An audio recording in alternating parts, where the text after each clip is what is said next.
viajar, porque se aquele indivíduo não aceitou a Cristo como seu Salvador, olha, Cristo perdoou ele tanto quanto ele perdoou o irmão, sabe, foi o mesmo pagamento. Essa pessoa que está nessa área de autojustificação, vivendo assim, tem que admitir, confessar diante de Deus, pedir a misericórdia e a graça dele para perdoá-los e dizer que eles estão em uma condição pior do que estão condenando. É verdade. É o que Paulo está dizendo aqui. Irmão Swegert, deixa eu fazer uma pergunta. Você acha que a pessoa que é justificada, você acha que eles sabem que existe? Não sabem não e tal. Mas Então, na realidade, precisaria do Espírito Santo para convencer esse indivíduo dessa justiça sim própria. e não. Mas ó, se seguirem a palavra de Deus, o Loren acabou de dizer aí, de uma forma maravilhosa, sobre Abraão e Davi e tal. O Espírito Santo é usado como exemplos. Se seguirem a palavra de Deus, deixarem o Espírito Santo moldar a forma de pensar deles, eles vão ver. Mas isso é, na verdade, o maior pecado da igreja moderna, a autojustificação. E vocês dizem, o Jimmy, o Loren e o Bob Cornell e por aí vai, mencionaram outro dia, nunca tinha escutado falar que se uma pessoa peca 2 vezes, então já era. Na mesma coisa, sabe? Não tem mais perdão para eles e por aí vai. Mas é impressionante, o fariseu não conseguia se ver, não conseguiu se ver como o Senhor o viu. O Senhor o via em uma condição pior do que o publicano, mas ele não via isso, porque ele trabalhava em cima, assim, deixa eu falar de outra forma, ele não estava vivendo baseado na misericórdia e na graça de Deus. Ele estava funcionando baseado assim no que, eu fiz todas essas coisas boas e eu não fiz essas coisas ruins. Então isso me torna alguém especial. É assim que eles funcionavam. Viviam assim, você está com as costas... mas aquilo ali eu não fiz não. É uma das coisas que eles dizem, né? Mas realmente é condenável. É algo drasticamente terrível. E pode ser um dos piores pecados. Isso destruiu Israel. Destruiu completamente a Israel. Então, poderíamos dizer, irmão Swegert, que qualquer pessoa, qualquer cristão, entendendo a mensagem da cruz, não terá uma justiça própria. Eles entenderão a mensagem. Eu não consigo ver... Existe... Temos que tomar cuidado aqui, porque eu conheço essa mensagem e você não conhece, então eu sou superior. E essa atitude existe um pouco e há autojustificação nisso. Eu me preocuparia se esse indivíduo verdadeiramente entende a mensagem. Não entende não. Quando é assim, não entende. Deixa eu falar aqui, ó.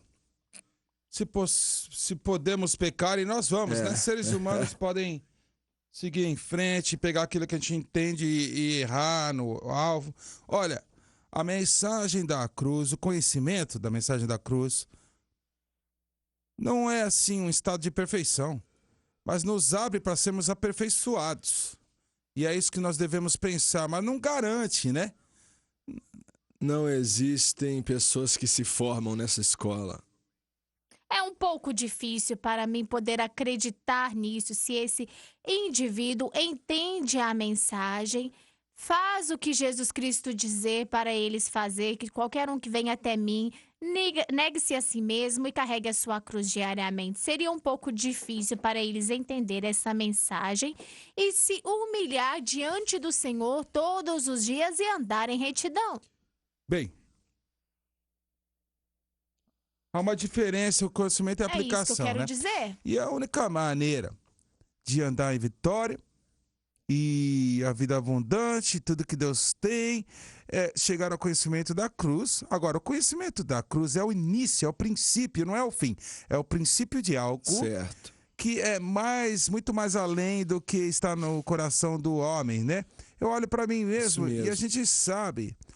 Olha, então, entendendo a mensagem da cruz é uma coisa, mas você vai notar uma coisa. Isso é para todos nós, viu? Olha, Paulo escreveu para a igreja de Efésios, para os Colossenses, Filipenses, pessoas que ele estava orando e estava ensinando nas coisas de Deus. E ele falava assim, que ele estava orando para que eles pudessem constantemente entender, chegar ao conhecimento. Olha, seguir um pouco mais à frente, mais profundo da graça e conhecimento do Senhor. Na graça e no conhecimento. Então, essas orações, quando você é treinado nessa mensagem, e a gente segue em frente, a mensagem começa então a mostrar e a aplicação vai ser contínua até a trombeta soar. E sempre há uma chance que algo no meu coração não está colocado debaixo da graça de Deus como deve estar. Então eu não quero crer na ideia de que porque eu conheço a mensagem, então nós somos algo que nós não somos. A gente está crescendo ainda, todos nós estamos no processo de crescimento. Ó, irmão Suega, eu acho que o problema é com a autojustificação. E todos temos uma tendência disso, já fizemos isso uma vez ou outra. E o Espírito Santo então dá um toque pra gente, né? E começa... Eu tô falando de anos de experiência na obra. Às vezes, quando a gente ouve em primeira vez algo mal contra um irmão ou uma irmã, a gente é rápido para pular, né? E julgar, chegar a uma conclusão. E todo ser humano já fez isso de uma vez ou outra. Mas o problema, na verdade, é que a pessoa tem um problema com Deus. E eu falo isto porque, em primeiro lugar, duas coisas. O problema é com Deus. O irmão de uma igreja nominal, evangélica, sabe? Eles podia falar mal de todos os... Ele descobria o e-mail das pessoas e falava mal, sabe, no centro familiar de adoração, dos cultos que ele não gostava, porque a igreja dele não fazia assim, né? É claro, orar em línguas, e era uma coisa grande. Mas ele olhava para uma pessoa, a maneira que ele se vestia. Olha lá o palhaço do circo. E sabia que o coração dele não estava certo.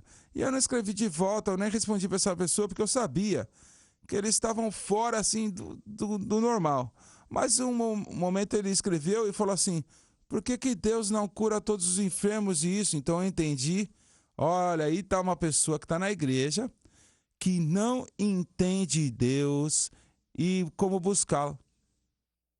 Em Atos 17, 27, diz que ele não está longe de nós, mas temos que voltar para ele pela fé e colocar nossa fé em Cristo e na cruz, e é a única fé que Deus pode reconhecer.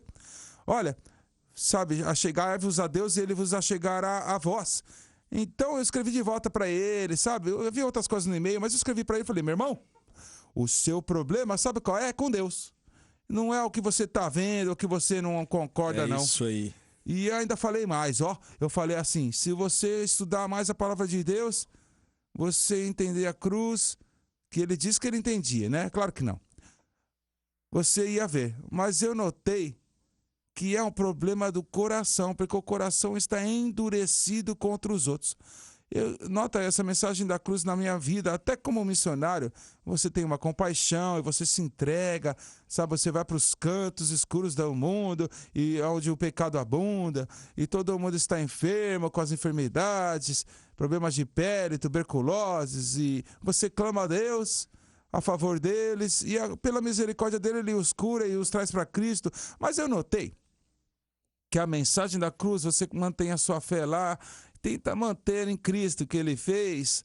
Olha, as camadas do coração, da dureza, elas vão embora do seu coração sem você perceber. E eu notei agora que eu posso ouvir algo de uma dureza no coração da vida de uma pessoa, de um irmão, de uma irmã, o problema que eles estão passando, e eu estou chorando dentro de mim, porque eu sinto. Estávamos sentados ontem lá, irmão Swagger, lá na maratona bíblica, e eu estava olhando alguns dos testemunhos, mas cada um deles estava tocando meu coração. Eu estava falando, Senhor, o que está acontecendo? Eu quero chorar com alegria, mas com a dor, por causa do que está acontecendo no mundo e na vida das pessoas. Escuta esse aqui, ó. Olha, evangelista, eu estou na 2ª série e eu tenho 7 anos de idade. Eu amo a Jesus e eu sempre quis aprender mais sobre ele. Eu recebi um presente da minha avó, e era uma Bíblia ilustrada Lê e Cresça. Eu e a vovó, a gente está orando para o meu milagre, porque eu tenho um problema. É chamado Rootsprungs, enfermidade Rootsprungs. Por favor, ore para que Deus possa entregar o meu milagre. Por favor, use esses $2 para ajudar mais crianças como eu a aprender sobre Jesus. Olha aí, meu Deus. Quando eu li esse testemunho, sabe, do que Deus está fazendo, é uma fé preciosa de uma criança, a fé de uma criança. Adultos também. Quando eles entram em contato com a mensagem da cruz, o seu coração é circuncidado pelo Espírito Santo e é aberto a ver a realidade do céu, da terra, do inferno. E o que é importante, infelizmente, o homem está buscando dólar, dinheiro, está buscando glória, fama, ou seja o que for, mas não está buscando a coisa correta, não está buscando a Deus e colocando a sua fé na cruz. E o Espírito Santo, olha, sem perceber, vai trabalhar na sua vida, coisas que você nem sabia que tinha dentro da sua vida. Para esse homem olharei, aquele que treme diante da minha palavra e se humilha e treme diante da minha palavra. É isso que ele está buscando. Certo? E quando a pessoa fala e quer criticar, sabe, esse irmão, irmã, ou nós aqui, ou a mensagem da cruz, seja o que for, o problema, na verdade, não é conosco, viu? Quando as pessoas escutam a verdade, o problema está com Deus. E ele está batendo a porta. Quando você escuta, eles têm uma reação, existe um poder convincente do Espírito Santo. Você tinha que estar feliz, viu? Porque você está desconfortável. Porque ele está trazendo você para esse lugar de tolerância e bondade e paciência, longanimidade. E ele quer que você se arrependa e mude a direção da sua vida e venha para a cruz. Mas o Espírito Santo, através de Paulo, acusou os judeus de desprezarem a bondade de Deus, né? A paciência de Deus e a longanimidade de Deus. O Espírito Santo os acusou de desprezar isso. E quanto isso pode ser dito, quanto mais podemos falar isso por toda a humanidade, não de judeus, mas todos, quando você chega à conclusão das coisas. E eu olho para mim mesmo, né? Eu penso, Deus, me ajuda a entender seus caminhos e caminhar manso na sua presença, não desconsiderar nada e, como é que eu posso dizer aqui, que palavra posso usar? Caminhar quebrantado diante de Deus. E para esse homem olharei, ele que é quebrantado, de espírito contrito e treme diante da minha palavra. Uma hora eu acerto. Mas é isso que ele está procurando, é o que ele deu a Isaías. Para esse homem olharei, ele que tem um espírito contrito e quebrantado e que teme a minha palavra. Quando Jesus deu o sermão na montanha, ele disse, bem-aventurados são os pobres em espírito, pois eles verão Deus, algo assim. E do que ele estava falando? Pobre. Ele estava falando de não ter dinheiro suficiente? Não era disso que ele estava falando. Ele estava falando de uma pessoa que sabe que não é nada. Ele sabe que ele merece o inferno se recebesse um julgamento baseado em quem ele é. E ele se humilha diante de Deus e anda em humildade, não busca problemas nos irmãos ou nas irmãs dele no Senhor e nos erros, né, e tal. Os problemas aparecem mais cedo ou mais tarde, mas ele não olha para aquilo com uma atitude eu sou melhor do que os outros. Ele sabe que ele mesmo tem falhas e inconsistências, mas esse problema com a justificação, senhoras e senhores, olha, te mata, vai acabar te matando. Deixa eu mudar essa declaração. Aqueles que são afligidos por isso acabam morrendo, acham que estão fazendo um serviço a Deus, hein? Existe. Deus quer. Ele é paciente, aqui fala na Bíblia, e ele nos permite ver e decidir que direção vamos ir. A palavra de Deus diz que a palavra de Deus não é justa concernente à sua a sua Isso aí. justiça, e o que quer dizer é que tudo tem que vir ao arrependimento. Então, ele trabalha dentro de nós em bases individuais, e o Lauren disse sábado que Deus trabalha dentro de nós até que nós chegamos a um ponto em que finalmente venhamos a rejeitar totalmente o que Deus está tentando fazer na nossa vida e Mas no nosso ele coração. pode chegar ao fim de sua posição de ser paciente, misericordioso e cheio de graça.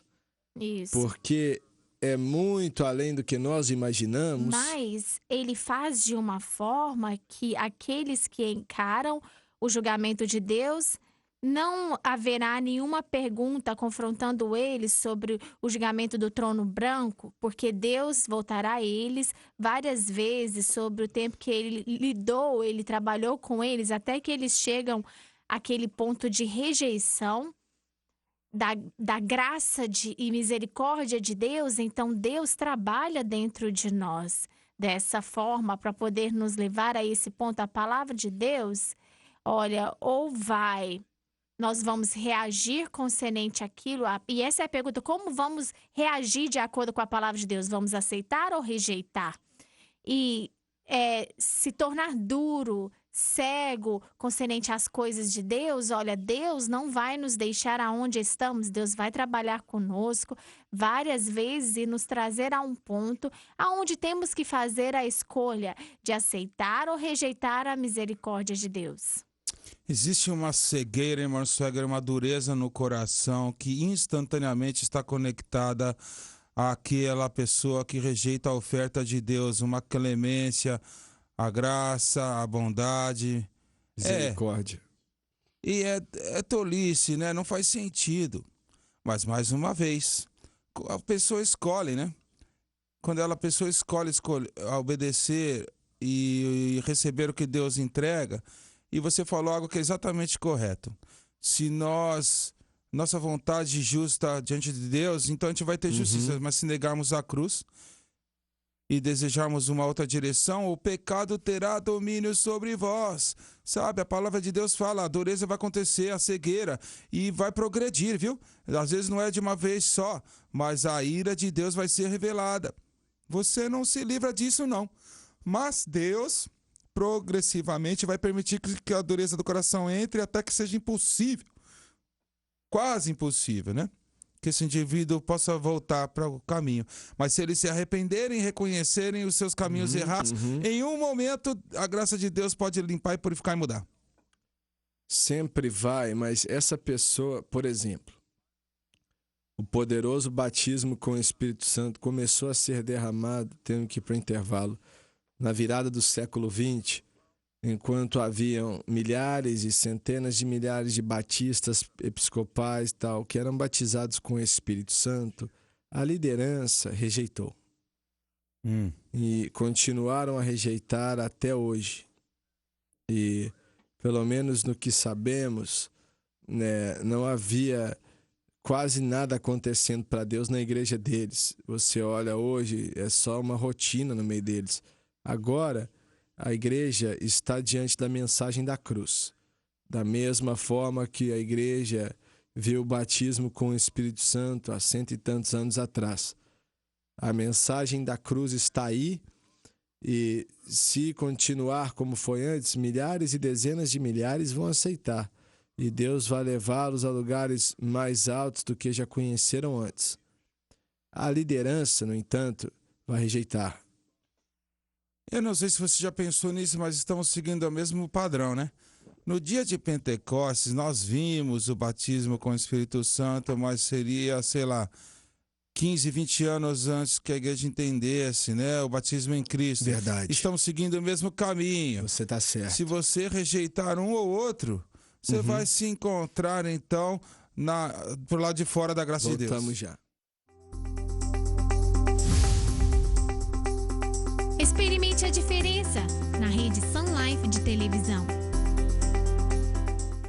O livro de Romanos, em sua Bíblia, contém a teologia da igreja. Eu não quero dizer que é o livro mais importante da Bíblia, mas quero dizer que todo livro da Bíblia se inclina ao livro de Romanos. Nos diz quem nós somos em Cristo Jesus e nos diz como viver por Deus. E eu acredito que o nosso comentário sobre Romanos, mais de 500 páginas, vai te ajudar a entender a palavra de Deus como talvez você não a entenda agora. E agora me escute com atenção. Se você entender o livro de Romanos, e algumas partes dele não são bem fáceis de entender, mas se você puder entender, então você vai poder entender ou vai ter um conhecimento sobre toda a Bíblia. Pense nisso. Quer dizer que todo crente deve tentar estudar para entender esse grandioso livro de Romanos. O livro de Romanos explica a nova aliança. Ele entra em detalhes nas palavras do apóstolo Paulo. Esse livro foi escrito na cidade de Corinto e foi enviado para Roma através de Fíbe, uma mulher de negócios que foi até aquela cidade imperial. Eu não sei se ela sabia ou não, mas os manuscritos que ela tinha em mãos, literalmente era a teologia da igreja. E eu quero te pedir para aproveitar esses comentários. Abaixamos o preço pela metade, para que seja possível que você peça sua cópia.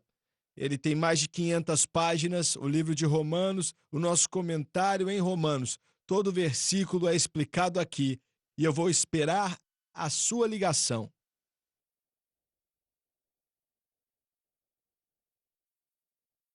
Domingo, dia 13 de dezembro, a Rede Som Life de Televisão e o Centro Familiar de Adoração trazem para vocês o culto especial de Natal, uma celebração do Natal, com músicas natalinas, histórias e muito mais. Venha estar conosco enquanto nós celebramos o nascimento do nosso Senhor Jesus Cristo. Não perca, o Centro Familiar de Adoração apresenta uma celebração de Natal no Centro Familiar de Adoração, no culto de domingo à noite, dia 13 de dezembro. Apresentação ao vivo às 7 horas e 6 horas, horário central. Oi, o meu nome é Yenka Olatunji, do Reino Unido, e eu amo a SBN.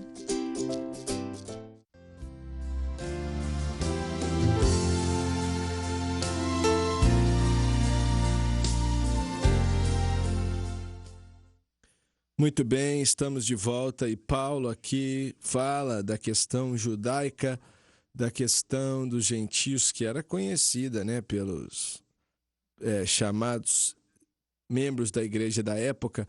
Então não foi surpresa quando Paulo categorizou o mundo gentio, né? Falaram, a gente já sabia disso.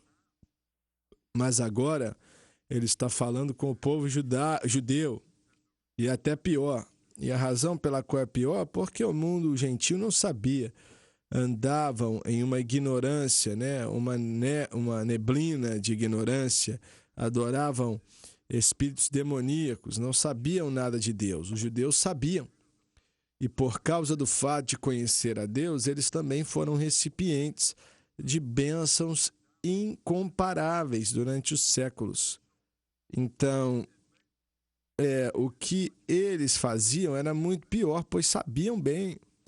Mas outra vez, foi a autojustificação, senhoras e senhores, que levou Israel à destruição. Não queriam a justiça de Deus, mas tentaram desenvolver sua própria justiça. A autojustificação é o que destruiu esse povo.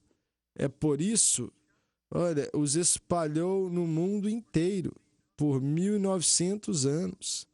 E é o que causou geração após geração, fora uma pequena parte aqui e ali, a morrer perdida eternamente. A autojustificação é ruim demais. E eu olho para a igreja moderna e a variedade que eu tenho visto na minha vida inteira, o mundo pentecostal, que há anos atrás tocaram o mundo para Cristo. Olha, Deus usou para tocar toda a humanidade, pelo menos no que diz respeito a espalhar o evangelho, sem dinheiro, com pouca educação, mas ainda assim Deus usou homens e mulheres que eles balançavam o mundo aonde estavam com